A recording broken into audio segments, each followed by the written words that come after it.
I've had some pretty interesting experiences throughout this lifetime,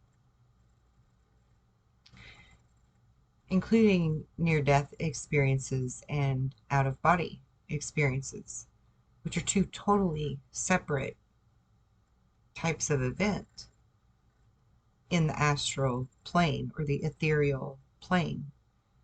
Yet sometimes the lines between the two can be blurry. You see, my first near-death experience happened when I was about 12 years old. Started out pretty innocent. We had moved in the middle of winter to a different state. Um, I got the local flu right away. My mother gave me aspirin for the fever. Next thing you know, I am uh, vitally ill, had to be hospitalized. Literally saw the light and remember a short floating companion escorting me down the tunnel of light to the bright door.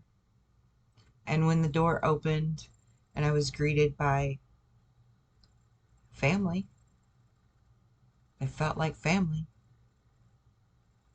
But it wasn't Aunt so and so and Grandpa this one or that one kind of family. It was humanoid beings of light, thousands of them. The whole huge room behind the door was flooded full of them. And they were all saying, "You can't come in. We won't let you in. You have to go back." And I so badly wanted in that room with all of that light because that light felt like love. It was the most love I had ever felt in my life. I didn't want to go back. And they said, "You're not done. You have to go back. You have so much more to do, and you need to remember." That was the stage of my life when I was trying to forget, actually.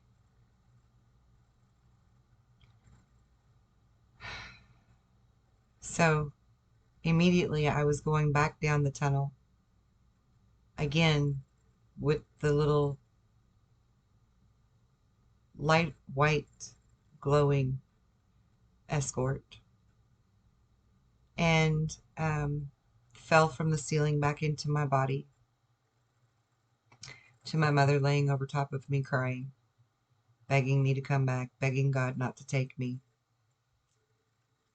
And when I woke up, I told her that I saw the light, and that made her cry more. And she thanked God. And, I got better and I went home.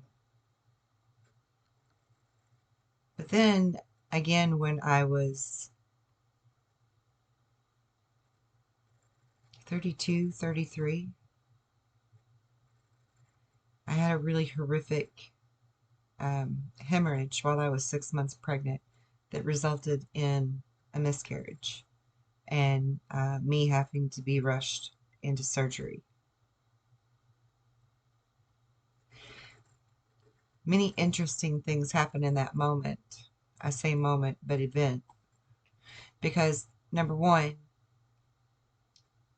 I'd lost so much blood with clots the size of kidneys shooting out of me every time I coughed because I had asthma. My blood pressure dropped. It flatlined. And I knew seconds before it happened that it was going to happen. And looked at my husband at the time in the room with me and said, "Don't let them let me lay here and die." And I probably said that 500 times in my head before I could get it out of my mouth. And then immediately my blood pressure flatlined.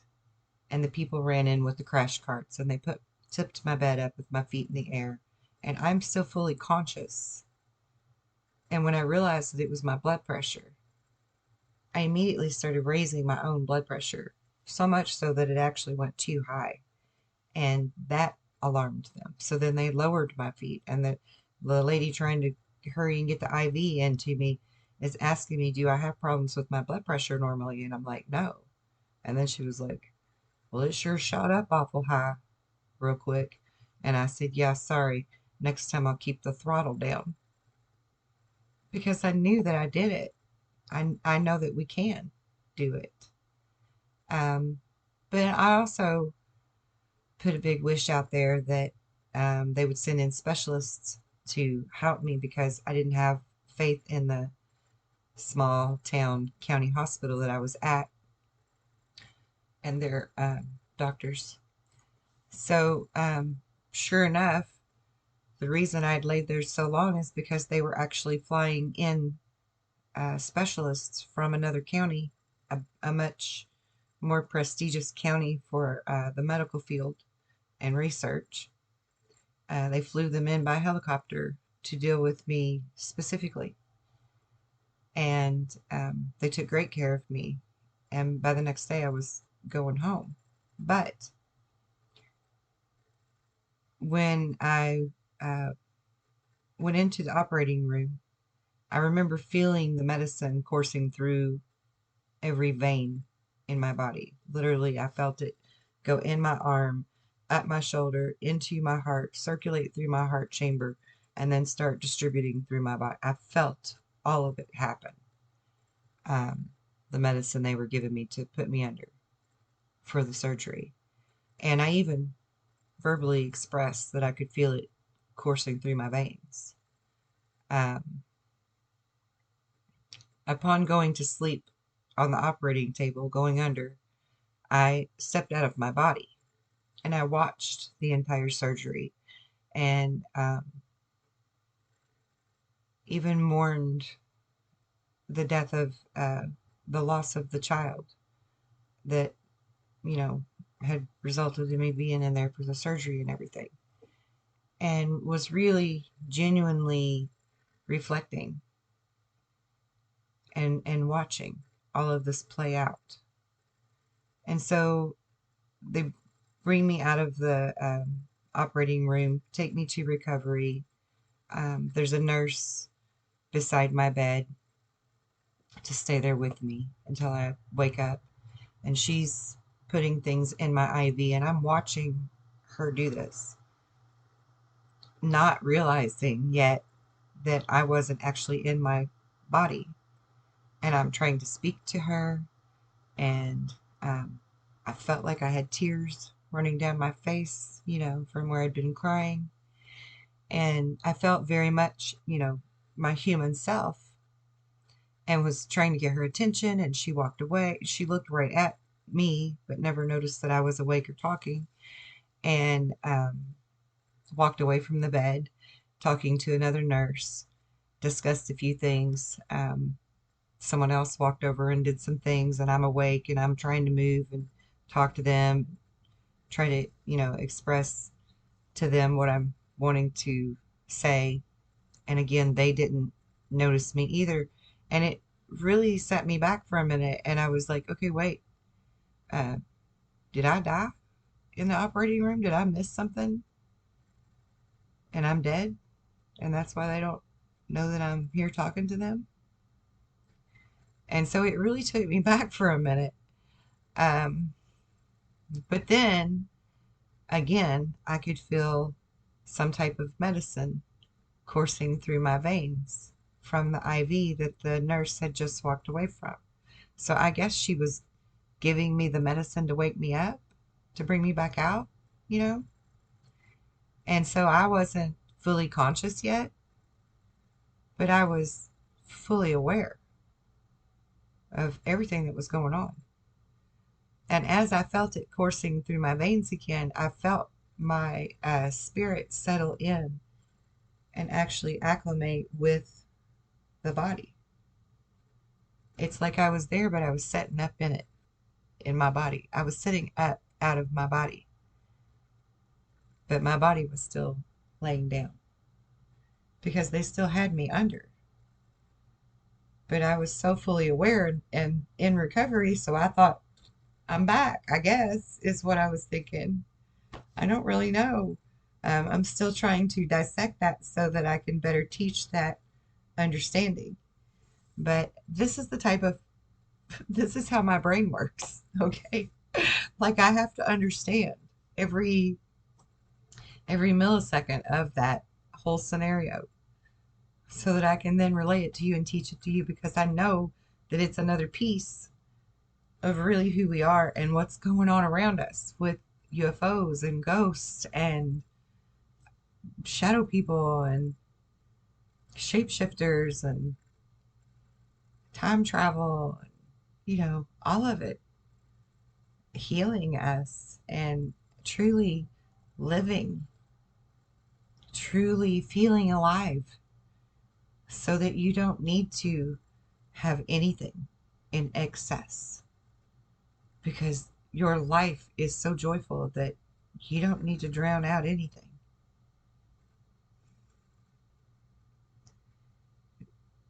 Real experience, you know, real experience.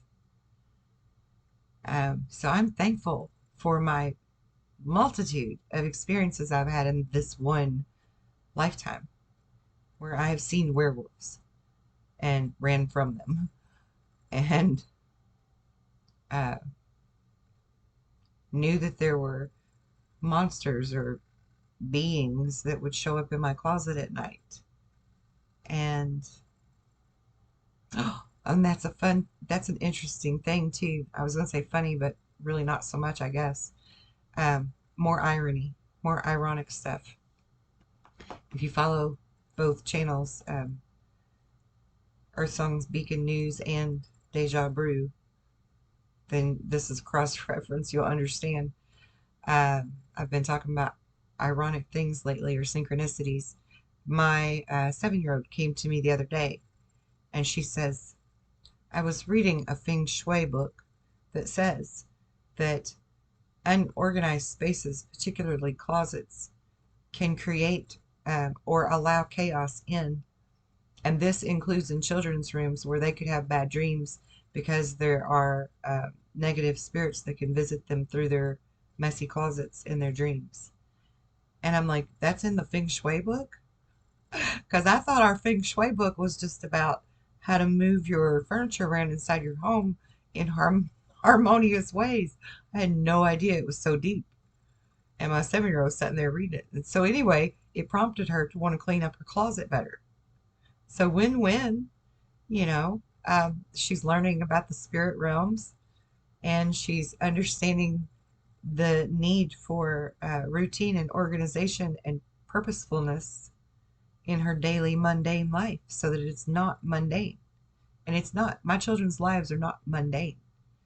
My children's lives are full of fun and adventure and experience and learning, you know, because of who we are.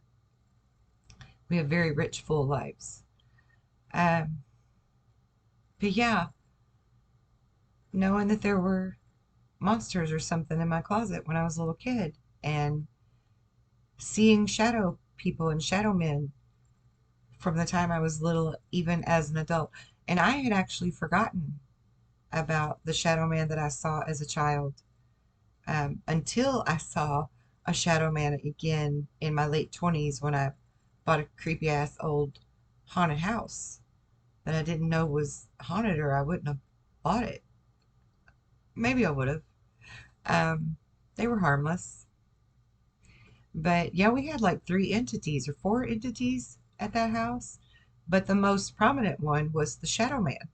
And he was like traditional, looked like he wore a top hat, and the almost like Men in Black type clothes. What if they are? What if they are in some way?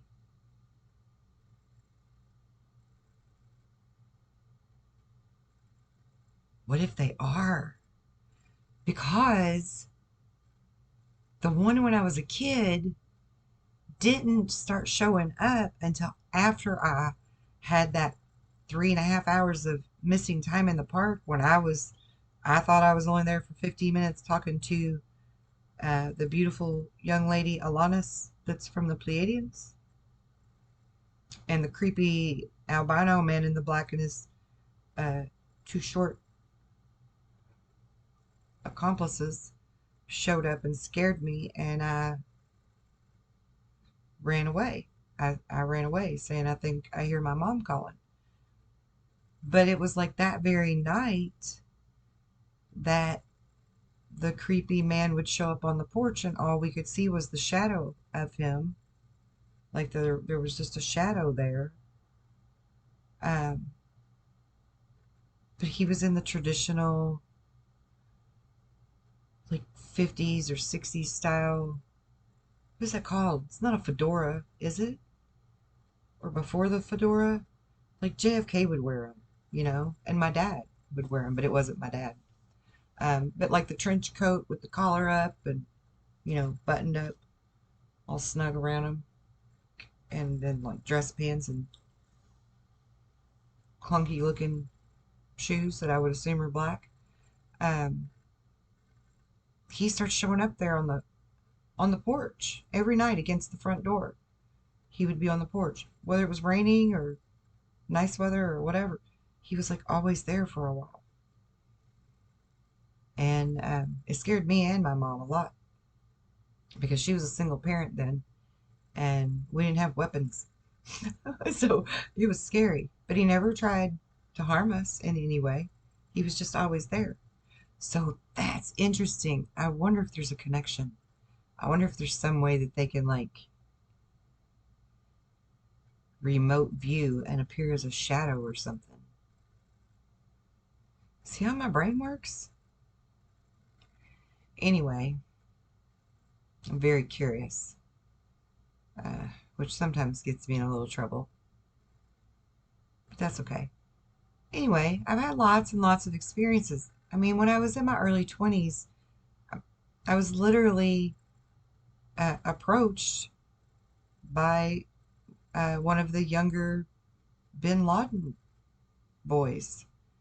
Um, he showed up in a limo at a kind of upscale bar that I was at, and him and his entourage walked in, and I was on the dance floor just having a great time because I love to dance. Um, not too many other people on the dance floor besides myself. And him and his whole entourage, like, literally walked up to me and stopped me from dancing. And his interpreters, like, he spoke, but then his interpreter dude interpreted. And basically, the gist of it was he wanted me to marry him, go back to Florida with him, and because I have great hips, is what he said. And I just thought it was very arrogant of him, and I actually laughed at him. I thought it was hilarious. I didn't take it seriously at all. And I said, well, can my three kids come with me? Because I have three children.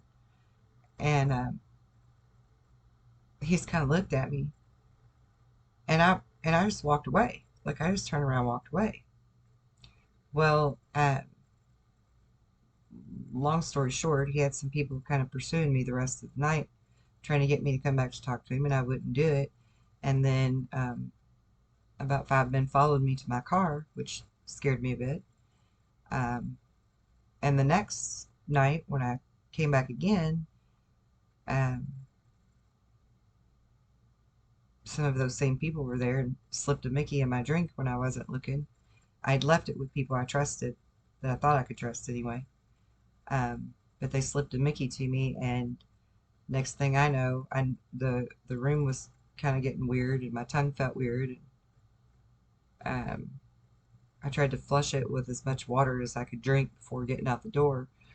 And as I was going out the door, could hear them saying something about, you get her, we'll get the van, and we'll head back toward like Florida direction, basically. And thanks to me being who I am and the things I've been through in life, I was able to get away from that and get most of the way home without the drugs affecting me too badly.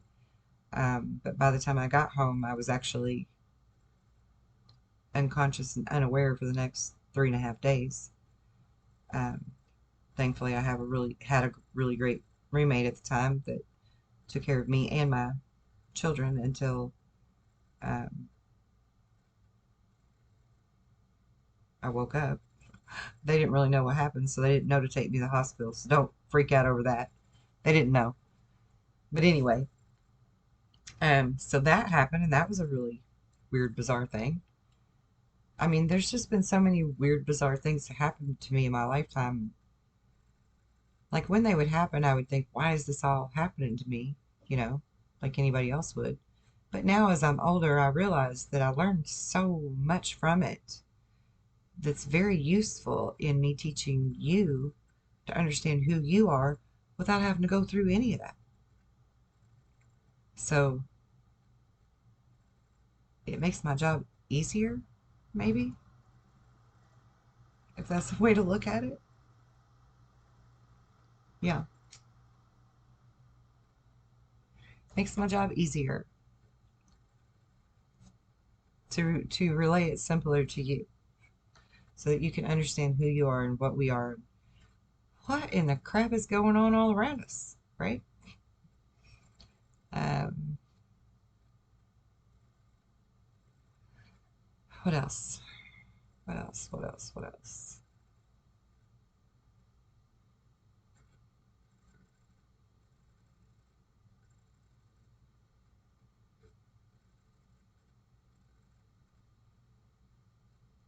I really want to teach the understanding of us being able to heal ourselves and each other. Um, but I guess that's going to have to wait a little bit because the interest in that is not peaked as high as it should be just yet. And that's okay. I'm patient. It'll come in time. Um, but yeah, I've seen 13 different kinds of UFO crafts. Three kinds, I believe, belong to our special projects and are terrestrial. Um, I've seen 7 or 8 kinds of alien, um, most of which are not anything too bizarre. Um, and I'm happy to answer any questions about any of that with anyone that would like to leave a comment, ask me questions for details. Um, I've been an experiencer my whole life. Several people in my family have been experiencers, abductees their whole life. I actually was part of MUFON for many, many years. A lot of people don't know that about me. Um, Even learned how to do field research with them.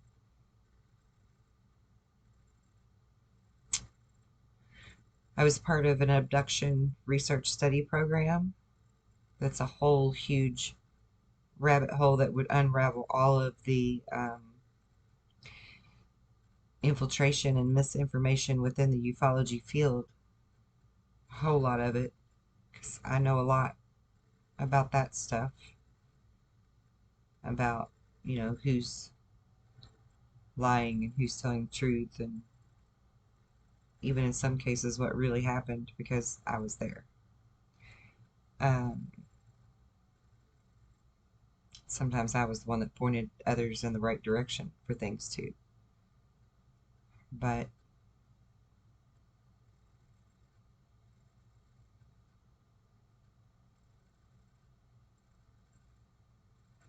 several different types of aliens. I have vivid memory of being on board of craft. I have adult children that have vivid memories of being on board crafts and seeing incubation type procedures happening, um, implantations, fertilizations, extractions, those kinds of things that they witnessed. Uh, I personally have been in contact with a race of creator beings called the Bruno Rishi, also with the High Council. My one of my children has been in contact with the Council of Nine, and um, of course, I have contacts with the Pleiadian star system of the planet of Taygeta, to be specific. Um, I can tell detailed information about that. What else?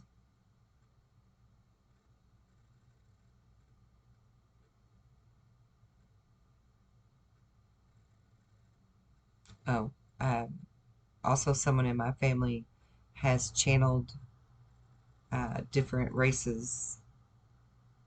How would you say it? Like their dialect or their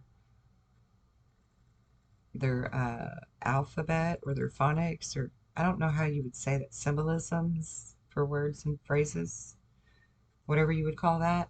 I have several pages of that, the originals, not copies. I have several copies, but in other locations. um, Also, for those of you that don't know, I've had experiences with uh, the white vans and the men in black and the black helicopters and the harassment and the getting my uh, motherboards stolen or my hard drives stolen or my computers completely erased, their mainframe completely erased, all data deleted, all paperwork, research stolen, several things like that. Um, my phone's tapped, people detailing me, things like that. I experienced that for several years and it was no fun at all. Uh, they'll jam signals, they'll mess up internet connections and Zoom rooms and so on and so forth. As a matter of fact, it took me 3 attempts to make my last video. There's 3 recordings because they kept infiltrating all the 3 different methods I was using to access a video camera and internet, because they don't want me to talk. They don't want me to tell you who you are and what's up. They don't, and that's okay. It's not going to stop me. I'm going to keep going.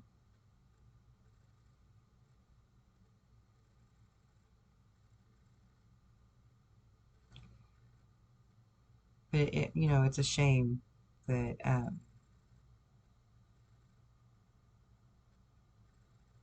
somebody could be so afraid of truth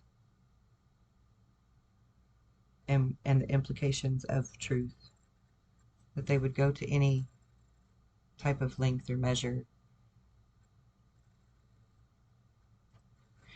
to prevent truth from coming out on any level. It's a shame that that happens, you know,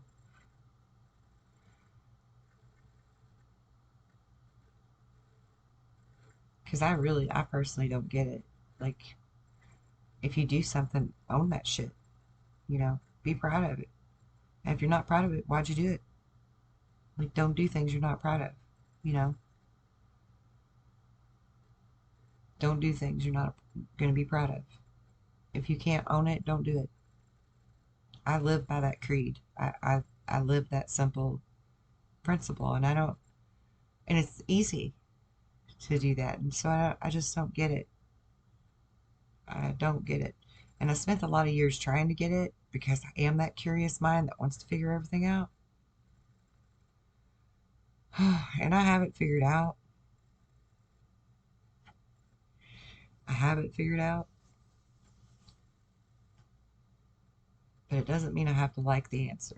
I'm just going to leave it at that. doesn't mean I have to like the answer just because I found it. And ain't that just life? Ain't that just the way life is? We may not always like the answer we get, but it is the answer nonetheless. Um, I just realized something. For whatever reason, when I use my regular computer camera, it makes my room look backwards to me from the way it should look. And the Zoom camera don't do that. That's weird.